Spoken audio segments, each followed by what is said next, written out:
Ahora la Maca nos va, junto con la Nelly, a dar conocimientos del trauma genital y algunas luces de cómo podemos distinguir eso en abuso.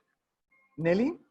Sí. Además, agregar que estamos invitada, que no sé si ya ingresó, Lilian Carrasco, es nuestra ginecóloga del hospital, que también fue invitada a esta reunión. Así Sí, que para que estamos divididas de tiempo. Maca, cuando usted quiera. Bueno, tal como presentaron, hoy vamos a hablar de trauma genital y abuso.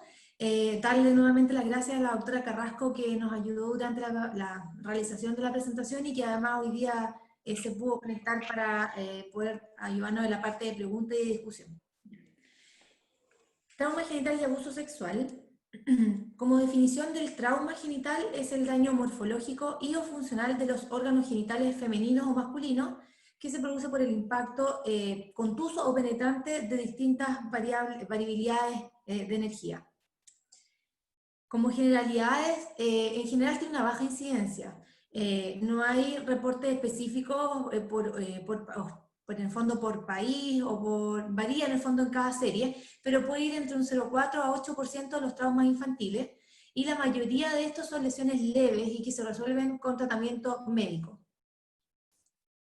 En cuanto a los mecanismos de lesión, en general se producen por accidentes durante el juego, deporte, por mordeduras de animales, también por accidentes de tránsito, y nunca olvidar que también puede estar involucrado el abuso sexual, como diagnóstico diferencial. Este es un estudio que se hizo en Estados Unidos desde el 2002 hasta el 2010, donde se tomaron en una base de datos que tienen todas las atenciones de urgencia que tenían diagnóstico de traumatismos genitales. Como pueden ver aquí en el gráfico que está a la izquierda, en el caso de las niñas, la mayor frecuencia de estos traumatismos se produce entre los 4 y los 7 años, con un pico en esa edad, y en el caso de los varones se distribuye un poco más homogéneo entre los 4 y los 15 años. En general, ellos vieron que el mecanismo más común eran las caídas, siendo las contusiones y las laceraciones las más frecuentes. En este mismo estudio, ellos mostraban cuál era como el producto que estuvo involucrado en estas lesiones, y el más frecuente, lejos, es la bicicleta. Y después va bajando a equipamientos se me olvidó, de climbing, de la silla, las tapas del baño que se caen sobre el pene de los niños que están aprendiendo a orinar, golpes contusos contra la bañera, los cierres, cama, y así va disminuyendo según el tipo de artículo. En cuanto a los traumatismos penianos, estos pueden afectar el prepucio, el glande, los tegumentos del cuerpo peniano. Menos frecuente involucrado el cuerpo esponjoso o cavernoso, y la mayoría ocurre de manera inadvertida, como en la imagen de la derecha, en que son, por ejemplo, estos típicos trajes de baño que tienen esta malla. Los niños se levantan, alguien, por ejemplo, jugando los puede levantar desde el pantalón, y el prepucio se mete dentro de esta malla y queda estrangulado. Como les decía, los mecanismos, la contusión, la circuncisión, que en general se ve en las circuncisiones no hospitalarias, por ejemplo, por los motivos religiosos, más frecuente en otros países. Estrangulaciones por pelo, que es el mismo mecanismo que se produce un torniquete que pasa en los dedos de los niños más pequeños, que se enreda un pelo, va en el fondo dándose vuelta hasta que genera un torniquete alrededor del pene, y esto es más frecuente en los niños que usan pañales. Los accidentes de tránsito, mordeduras por animales, como decía, los cierres, las mallas de los trajes de baño, quemaduras más frecuentes en los niños por escaldadura, y actividad sexual consensuada y el abuso sexual. En general, las amputaciones pueden ocurrir en las circuncisiones, que yo decía, las más frecuentes, las no hospitalarias, y la estrangulación por pelo, y las contusiones, lo más frecuente es la tapa del inodoro, y las quemaduras, como decía, de escaldadura. Y esta es la clasificación de la Sociedad Americana de Cirugía de Trauma, donde va del 1 al 5, partiendo de las lesiones más leves, que son la laceración y la contusión, hasta va aumentando en la profundidad y en la severidad hasta llegar a la penectomía total. En cuanto al manejo, en general las contusiones se manejan con observación y manejo antiinflamatorio, y en el caso de las heridas requieren un buen aseo con sutura y manejo antibiótico. Importante para poder decidir qué tipo de tratamiento se le va a dar, si es que con sedación, con anestesia, va a depender de si el niño coopera, de qué tan extensa es esta lesión, si es que además se requiere buscar otras lesiones asociadas, y la edad, o sea, si son niños muy pequeños o la lesión es muy extensa, usarlo con anestesia general. ¿Cuándo llamar al urólogo? Cuando hay necrosis prepucial, cuando hay amputaciones, cuando son por mordedura como mecanismo y en las fracturas de pene. Como complicaciones está la hemorragia, la infección local, y por eso el manejo antibiótico dentro del tratamiento, la necrosis y la disfunción eréctil a largo plazo. Y en general, como son traumas leves, tienen buen pronóstico. En cuanto al trauma escrotal y testicular, el trauma testicular es infrecuente en la edad pediátrica, es menos del 5% de las causas de escroto agudo y tiene su mayor frecuencia entre los 6 y 12 años. Siempre evaluar la asociación en lesiones, siempre buscar lesiones en el abdomen inferior, pelvis, pene, de los muslos, vasos femorales y ano. En el caso de los traumas penetrantes, las lesiones pueden ser desde superficiales hasta lesiones muy profundas, y en los traumas cerrados pueden ir desde hematomas leves hasta la ruptura testicular completa. De los mecanismos, bueno, lo más frecuente es el contuso, que se produce en general por la compresión del escroto contra el pubis, golpes, patadas, y en los casos de las abiertas son múltiples, pueden ser caídas o cajadas, penetración de palos, ramas, asociado a traumas mayores en abdomen y pelvis, que son espículas óseas que pueden generar esta lesión penetrante, y caídas por árboles, arma blanca o bala. En la imagen de la izquierda es un niño que se enterró una rama de un árbol, y ahí se ve en la imagen de más arriba restos que se sacaron de árbol y tela.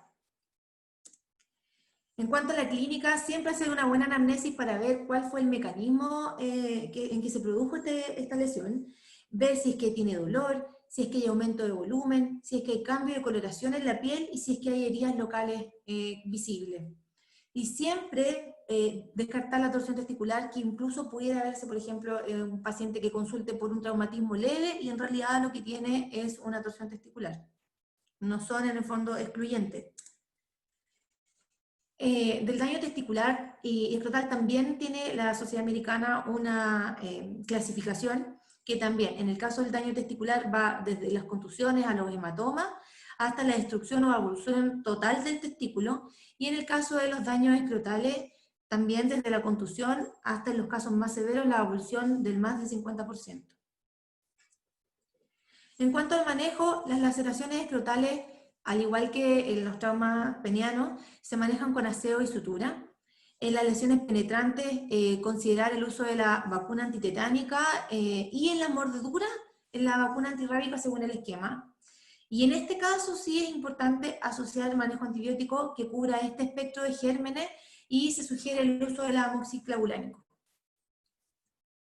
En cuanto a las contusiones leves, en general el manejo es con reposo en cama, uso antiinflamatorio, puede usar frío local y control en 48 horas o antes en caso que aumente el hematoma o se deteriore clínicamente. El resto de las lesiones, ecografía y Doppler. Y es importante que idealmente se haga de manera precoz y tener siempre en consideración que si hay un hematoma importante, esto puede esconder lesiones del testículo, del epididimo, y no permitir que se pueda hacer la detección del Doppler. En el caso de la rotura de albuginia, se va a ver un parénquima heterogéneo con pérdida del contorno testicular o hematocele. Esto todo es la ecografía. En las roturas testiculares puede haber hipoflujo testicular, y en las fracturas defectos hipoecogénicos lineales en el parénquima. Y siempre en estos casos, llamar al urólogo. Las indicaciones quirúrgicas son los hematoceles, las roturas testiculares, fracturas testiculares, dislocaciones y abulsiones.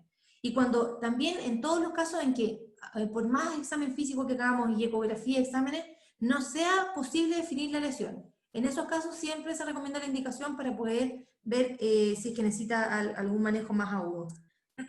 Y el pronóstico, en general las roturas testiculares que se exploran en menos de 72 horas tienen una preservación testicular de hasta el 90%.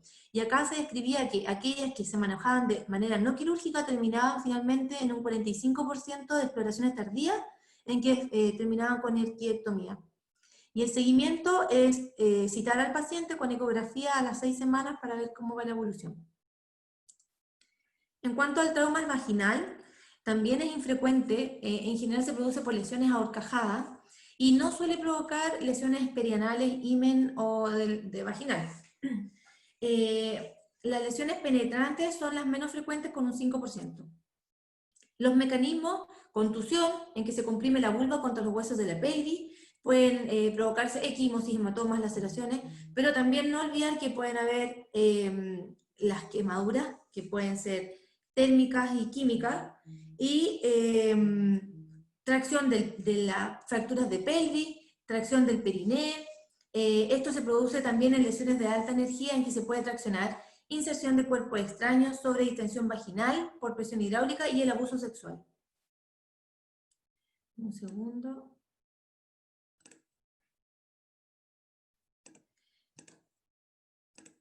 En cuanto a los mecanismos, en las lesiones penetrantes siempre buscar lesiones asociadas, si es que tienen de uretra, vejiga, ano y recto, y en general el examen se hace con anestesia general, porque hay que hacer una buena revisión y hay que ver si es necesario hacer cistoscopía, vaginoscopía o anoscopía para buscar otras lesiones asociadas. Siempre tener en cuenta que el estado de los genitales externos puede no reflejar la gravedad del trauma que el paciente tiene, y en las lesiones penetrantes siempre descartarse el abuso sexual. Están también clasificados por la Sociedad Americana. El daño vaginal va desde la contusión al hematoma, laceraciones, hasta la injuria de daños de órganos adyacentes. Y en el caso de las lesiones vulvares es lo mismo, desde contusiones hasta lesiones en ano, recto, uretra o vejiga. En general el manejo es conservador en los traumas leves de los labios menores y se requiere cirugía en los traumas de mayor extensión, cuando son hematomas a tensión, cuando hay compromiso del himen, sangrado perineal o edema. Y bueno, quisimos también hablar del abuso sexual que pudiera verse como una forma de trauma genital en la consulta.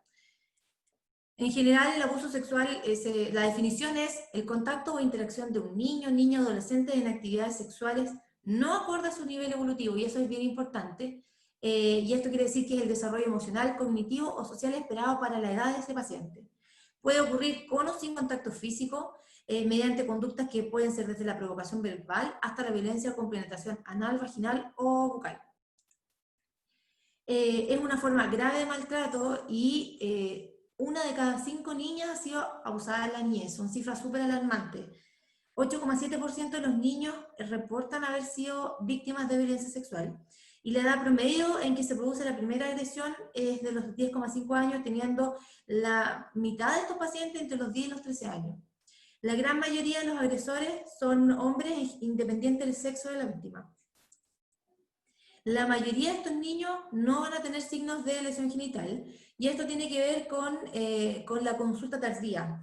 En los pacientes que consultan ya más tardío, ya las mucosas cicatrizan rápido, por lo tanto no vamos a ver ningún signo, o no tan evidente, y la mayoría van a conocer el delito cuando ya se sienten seguros, por lo tanto la develación puede ocurrir mucho tiempo después de haber tenido el contacto con el agresor.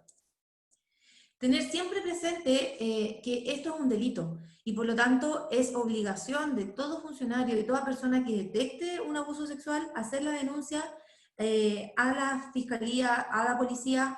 Es deber del servicio de salud y del servicio médico legal también, si es que se sospecha, hacer la denuncia y los exámenes correspondientes. ¿Cuándo sospechar el abuso? La verdad es que es súper difícil. Pueden ser señales muy inespecíficas, por lo tanto el personal de salud debe ir desarrollando la capacidad para ir reconociendo estas señales. Recordar que el abuso en general ocurre en los círculos cercanos de los pacientes, por lo tanto va a ser obviamente evidente si el paciente llega porque fue asaltado o fue abusado sexualmente en la calle, y va a llegar con las lesiones agudas, pero en los casos de los pacientes más pequeños, pueden ocurrir los abusos de manera un poco más solapada porque ocurren dentro del círculo cercano. Este abusador primero seduce a la víctima, se acerca, y obviamente una vez que comete el abuso lo hace guardar el secreto, puede manipularlo, intimidarlo para esto, y hace que el paciente se sienta desamparado porque sus cuidadores que debían protegerlo no se dan cuenta, o si se dan cuenta no hacen nada para protegerlo, y esto va haciendo que el paciente vaya acomodándose a esta agresión. Por lo tanto, como decía, puede pasar mucho tiempo entre que el paciente sufre el abuso y puede hacer la denuncia. La develación es importante que cuando el paciente se atreve a contarlo, nosotros seamos capaces de contener a este paciente, de acogerlo, sobre todo validar lo que el paciente nos está diciendo. Jamás preguntar ¿y por qué no contaste antes? O sea, siempre validar lo que el paciente nos está diciendo. Indicadores específicos de violencia sexual pueden ser en los pacientes pequeños ansiedad, conductas sexuales inapropiadas, enuresis, ya en los niños más grandes conductas regresivas, sentimientos de culpa, agresividad, y en los niños adolescentes incluso puede llegar a conductas suicidas, trastornos somáticos, abuso de sustancias. Las conductas sexualizadas, súper importante, puede que a lo mejor el paciente llegue a la consulta por otra razón, pero si nosotros vemos que el paciente tiene conductas sexualizadas, o sea, si es un niño pequeño que tiene declaraciones sexuales, o tiene dibujos explícitos, o tiene, abusa de otro niño, o hace masturbación compulsiva, sospechar que este paciente pudiera estar siendo abusado. Cuando llega el paciente, importante, si el paciente llega por un trauma genital, que por ejemplo el acompañante o llega acompañado con carabinero y nos dice, oiga, pasó esto, esto, otro, importante que nosotros también hagamos la anamnesis. Toda la información que nosotros podamos recabar del paciente, pero también la información que los padres nos puedan aportar. Las circunstancias en que ocurrieron es súper importante, la historia clínica completa y hacer una revisión detallada del sistema gastrointestinal, urinario y genital. En los niños, idealmente, niños y adolescentes separarlos del cuidador, ¿ya? Si esto no puede ser posible porque el paciente llora, porque el paciente no lo permite, puede quedarse, pero hay que ser súper claro con ese acompañante que no puede hacer ningún comentario verbal ni no verbal que pueda hacer que el niño pueda cambiar su relato. El examen físico en las niñas más pequeñas puede hacerse en esta posición, como, con las patitas como ranitas, para poder examinar los genitales. La posición ginopectoral también puede ser tanto para revisar la región anal como vaginal, y en los niños también varones, y en las niñas ya más grandes se puede ocupar la posición ginecológica. Siempre cuando se examine el himen hay que separar los labios, traccionarlos, y en el caso de la posición ginopectoral también hay que separar los labios. Y siempre tener presente que cuando describamos las lesiones debe hacerse mediante esta terminología, o sea, los punteros del reloj, tanto para la región anal como para la región vaginal, es la misma. Y recordar siempre en el examen físico que no todos los ímenes van a ser iguales, por lo tanto pueden haber crecentes como el de la izquierda, redundantes como el del medio y el de la derecha que es el anular. Puede también ser variaciones en cuanto al examen físico, o sea, si nosotros vemos, por ejemplo, en el lado derecho arriba, la niña está examinada de cúbito dorsal, por lo tanto se ve de esa forma el himen, y si ustedes se ven, al ponerla en la posición ginopectoral, el himen se ve mucho más delgado, por lo tanto también pueden haber variaciones en la apariencia según la técnica o posición que usemos para examinar al paciente. Y tener siempre presente que pueden curar de manera súper rápida. El eritema y el edema en 18 días y la hemorragia submucosa en menos de un mes. Por lo tanto, tener ojo que el hecho de que no se visualice una lesión aguda no quiere decir que no haya abuso sexual. Y en el caso de los desgarros subepiteliales, van curando inicialmente rojo y después se vuelven más pálidos, para tenerlo presente. Y de los hallazgos no agudos, siempre es importante diferenciarlo con los hallazgos normales y tener en consideración que el único hallazgo no agudo que se considera evidencia de lesión antigua son las transecciones que llegan hasta la base del himen, las transecciones completas como la que se ve ahí en la imagen donde está el cotonito. ¿Cuáles pueden ser hallazgos comunes que pueden hacernos como confusión con abuso sexual?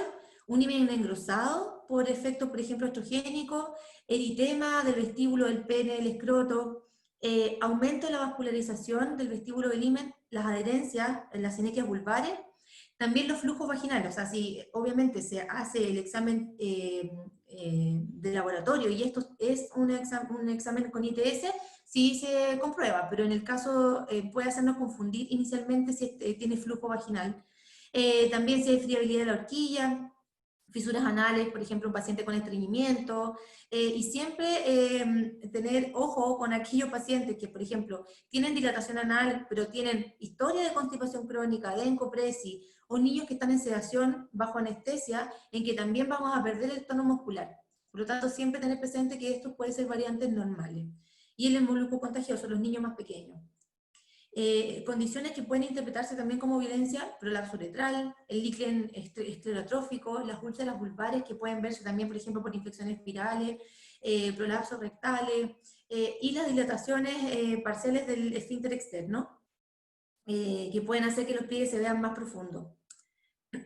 Hallazgos sugerentes de abuso, pero que si no están acompañados de una historia de abuso sexual, la verdad es que pudieran hacernos confundir, y que hay que hacer en el fondo descarte siempre que no sea una variable normal o secundaria a una causa médica. La dilatación anal completa con relajación del esfínter, que es lo que les mencionaba previamente, en niños que estén anestesiados o que tengan antecedentes de constipación crónica, muescas o hendiduras del himen entre las 3 y las 9 del reloj, pero que no son transecciones completas o que son completas hasta la base del himen también, entre las 3 y las 9.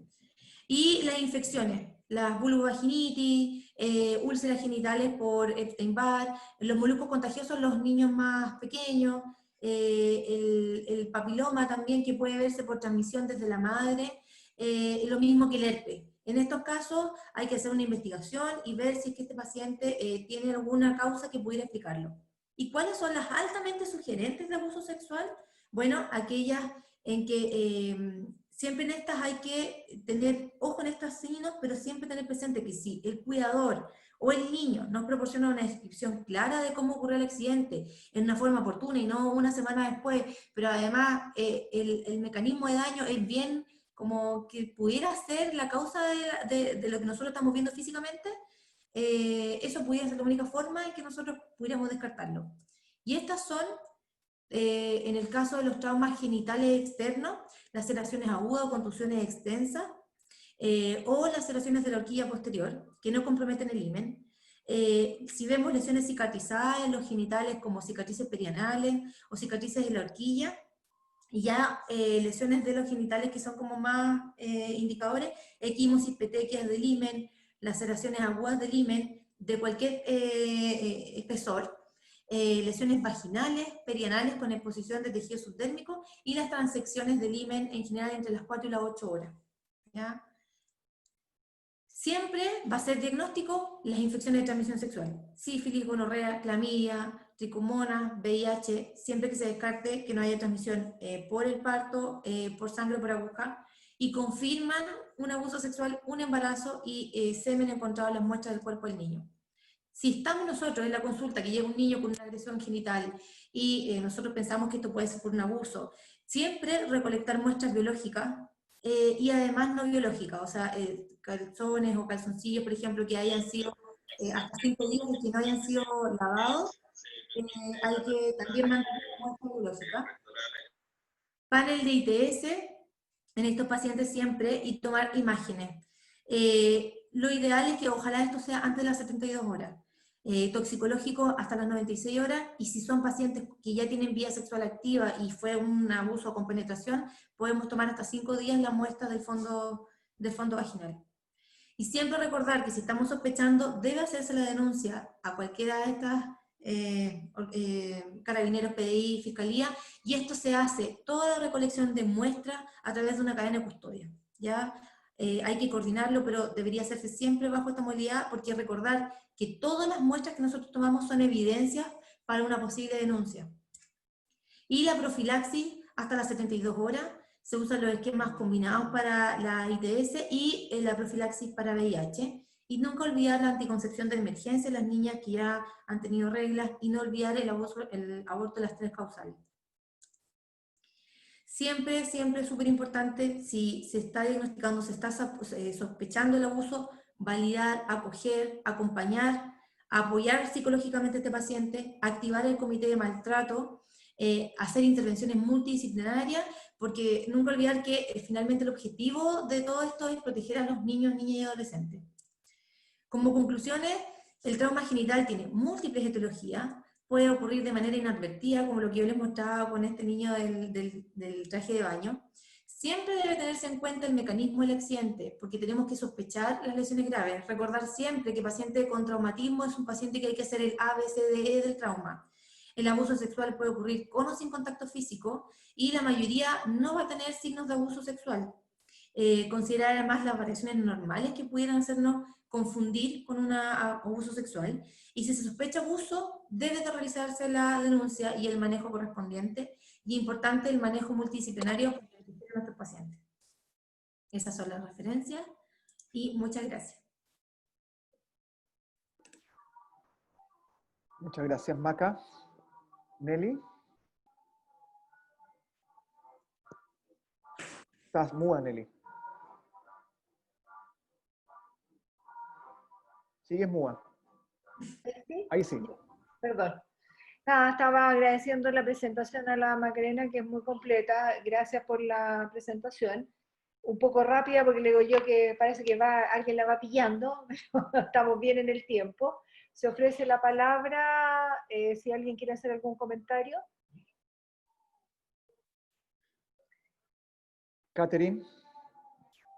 Hola, primero dar las gracias porque he estado medio de infiltrada en todas estas reuniones y la verdad es que han sido muy buenas. Quería hacer una pregunta más bien práctica sobre la sospecha de abuso o cuando ya uno tiene una alta sospecha.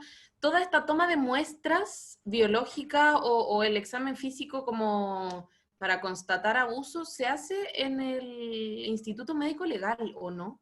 Si llega un niño a la urgencia y hay una sospecha franca de abuso, uno continúa, o sea, lo deriva al médico legal, ¿o no? Esa es mi duda como práctica. ¿Dónde se hace eso? Maca. No sé si nos puede ayudar la Maca o si está la doctora Carrasco. Lo que pasa es que depende de cada modalidad y de cada hospital. Nosotros antes era así, antes que tuviéramos a la ginecóloga a libre disposición, porque ella vive muy cerca del hospital y tiene una voluntad de oro que está siempre. Pero en general nosotros pasamos por un periodo de mucho tiempo en el Exequiel González Cortés, que era la idea de no revictimizar al paciente, y cuando había una cuestión claramente de abuso se derivaba directamente al médico legal.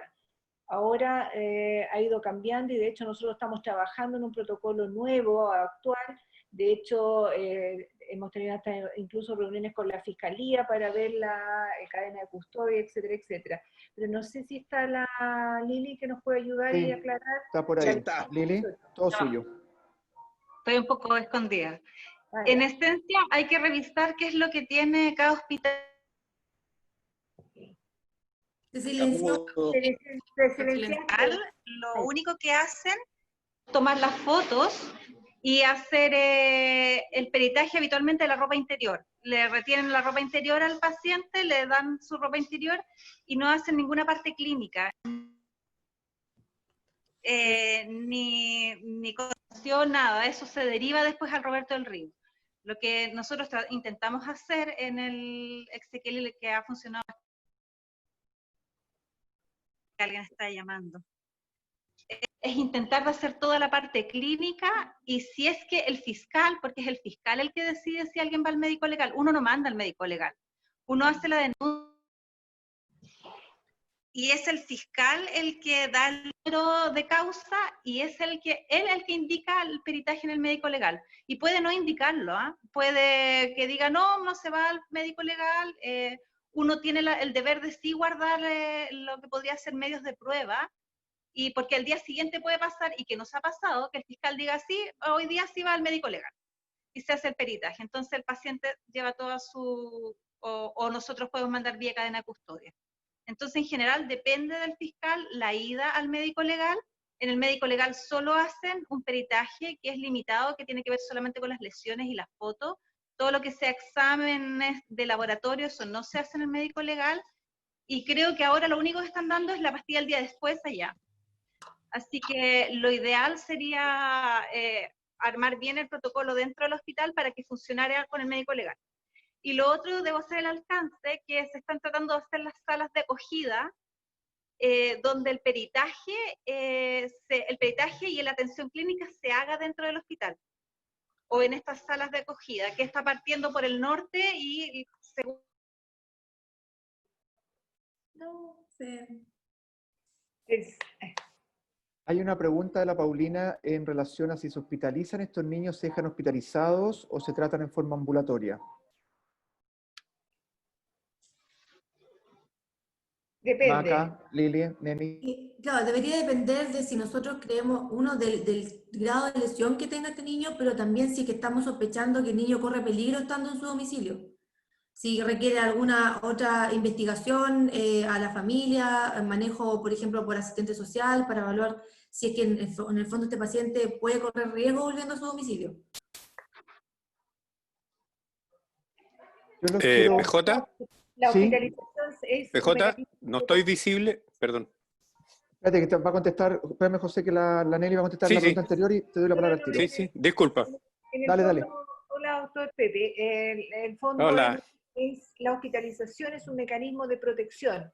Cuando uno tiene la duda de que el paciente no esté protegido, porque ya sea porque viene con el mismo agresor o las condiciones sociales no son las adecuadas, uno lo deja hospitalizado como lo haría con cualquier niño de maltrato.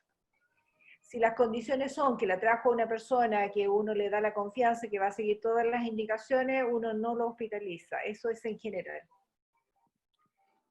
Gracias, Nelly. Pepe. Mira, la duda mía es más que nada cómo procede uno en la conversación con los padres. Porque a veces vienen a preguntarte si esto es una violación o un maltrato.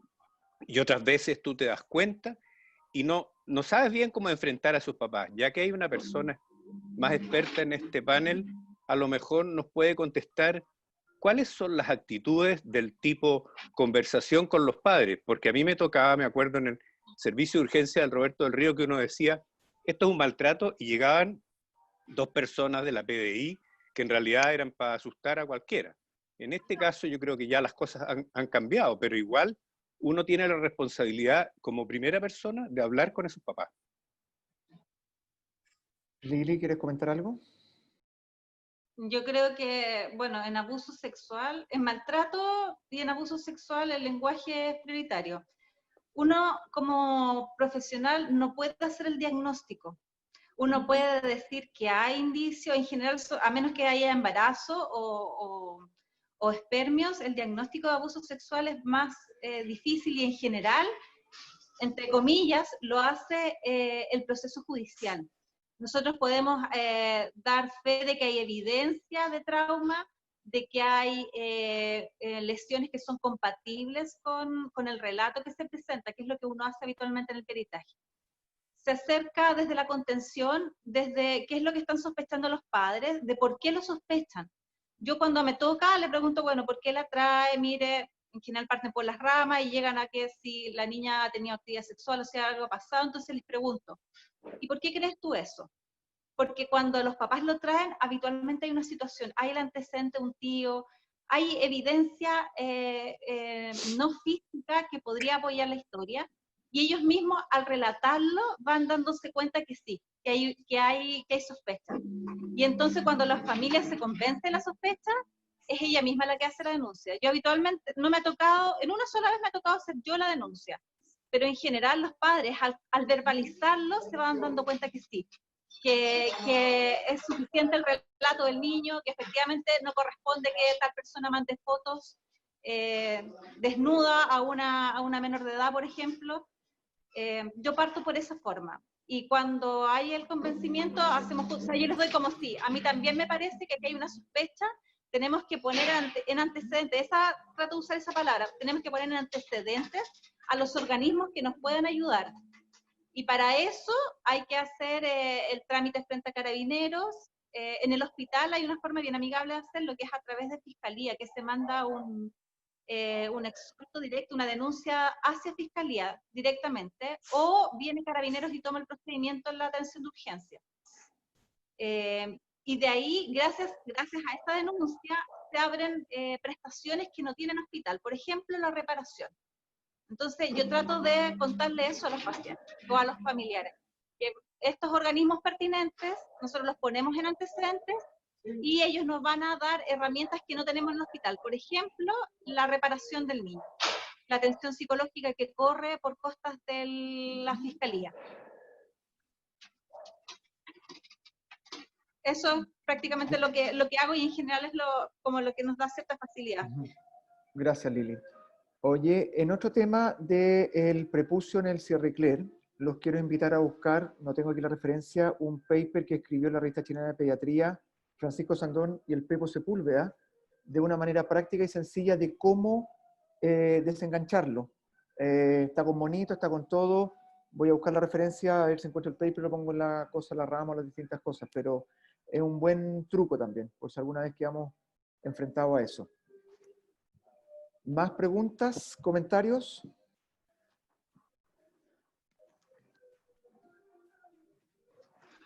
PJ, una Carlos. pregunta para Lili. ¿El personal de Carabineros y de Fiscalía tiene suficiente conocimiento sobre el tema? ¿Tiene algún grado de especialización en el tema? ¿O es Kentucky solamente? Habitualmente cuando se hace la denuncia llega el personal que está de turno en la comisaría que le corresponde al hospital. No sé, doctora, si es que cuando hace la denuncia directa a la fiscalía viene alguien especializado, pero entiendo que es el que está de turno. Lo que pasa es que en el caso de nosotros tenemos como la relación con la comisaría número 12, que es la que está al lado del hospital. Pero podrías llamar a PDI, hay teléfono directo a PDI, o puedes llamar al Fondo Infancia, que es el 134, y ahí en Fondo Infancia hay equipo especializado. Y podría venir de la comisaría de las familias, que a nosotros nos queda en Santiago Centro. Podrían venir desde allá. Yo creo que esa es una tarea pendiente de Carabineros y de PDI, de mandar gente especializada que no revictimice, porque a veces las mismas personas que toman la declaración, que no deberían ser, que ellos no deberían tomar la declaración, como que hay un maltrato ahí al paciente. Pero sí podría venir si ustedes llaman a la comisaría de la familia o al 134, que es el Fondo Infancia.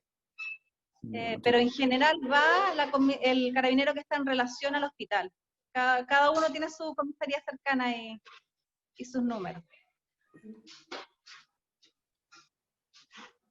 Gracias, Lili.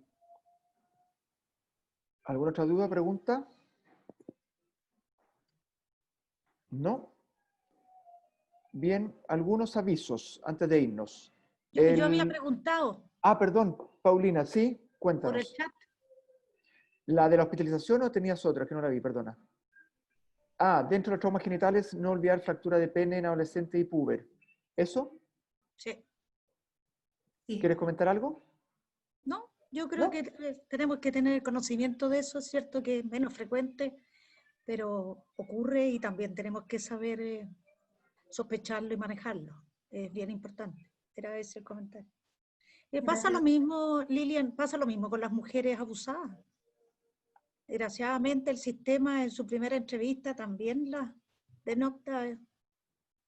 Por eso hay que recurrir directamente a los especialistas, porque aquí dicen que hay una segunda violación de la mujer que acusa, cuando Carabineros, la PDI lo entrevista por primera vez. Esos son. O sea, en promedio hay un estudio que muestra que los niños tienen que repetir 7 veces su relato en las distintas instancias judiciales. Cada vez que lo relatan es revivir el trauma. De hecho, en general, necesitan apoyo continuo. De hecho, la ley que viene ahora, que son las entrevistas videograbadas, que también partieron desde el norte, desde el sur, y se van acercando a la implementación en la zona centro, lo que busca es eso, que el niño declare solo una vez con el personal adecuado.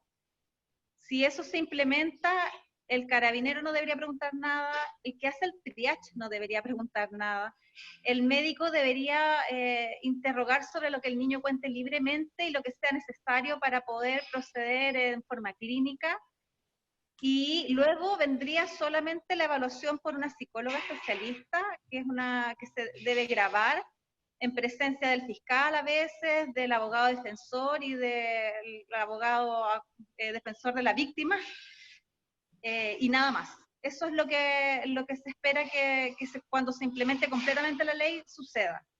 Ahora no, ahora los niños en promedio son 7 veces, y de los que siguen completamente el proceso judicial llegan a ser 14 veces que tienen que contar lo que ha sucedido en 2 o 3 años. Entonces los niños además pueden cambiar el relato porque adquieren mejor lenguaje. Un niño de 7 años no es el mismo niño a los 10.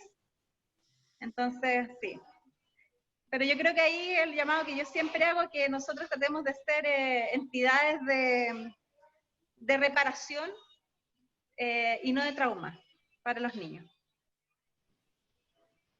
Gracias, Lili. Con respecto a tu punto de la fractura, Francisco Riz pone ahí en el chat que hay que tener ojo con eso porque puede ser causa de impotencia sexual más adelante, cuando queda una fractura sin ser diagnosticada y sin ser tratada a tiempo.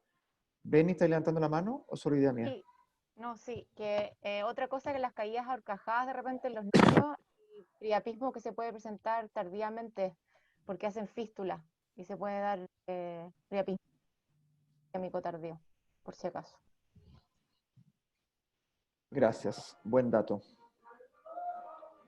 Bien, sección avisos. Este viernes se acaba el plazo para entregar los trabajos a la CIUP, que si bien será online, van a tener trabajos. El próximo martes es el cumpleaños de la doctora Baquedano. Y el próximo miércoles, junto con el cumpleaños del doctor Gana, es nuestra sesión de alteraciones urológicas en pacientes de malformación anorrectal. Expone la Pili y está apoyado por la Fran y por la Ale Ríos. Inviten a sus cirujanos generales que están dedicados al tema, ampliamos un poco la discusión y aprovechemos que porque ya puede ser que vayamos siendo los últimos seminarios, ya que las actividades se están empezando a abrir, la gente está ocupada, así que puede que pasemos a otras modalidades. Muchas gracias, Maca y Nelly, por haber guiado este seminario. Muchas gracias a todos por conectarse. Bien, Maca. Nos estamos Bien, Maca, viendo. muy bueno tu seminario, interesante el tema. Gracias, doctor. Adiós. Chau, chau.